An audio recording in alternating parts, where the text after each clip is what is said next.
अस्सलाम वालेकुम व्यूअर्स, मैंने यहाँ पे कुछ गले हुए अमरूद डाले थे। माशाल्लाह आप देखें उनके बीज ने जर्मिनेशन शुरू की हुई है।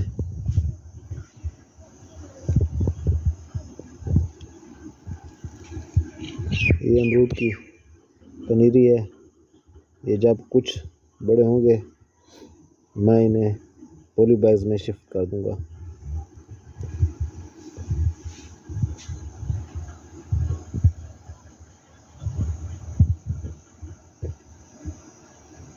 सावन के महीने में अमरूद की पनीरी आप तैयार कर सकते हैं।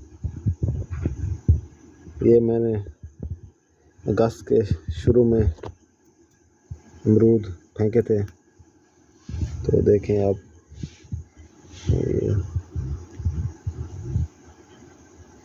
तैयार हो रही है पनीरी माशाल्लाह। जब ये कुछ बड़ी होगी तो इन्हें सेपरेट कर दूंगा इंशाल्लाह।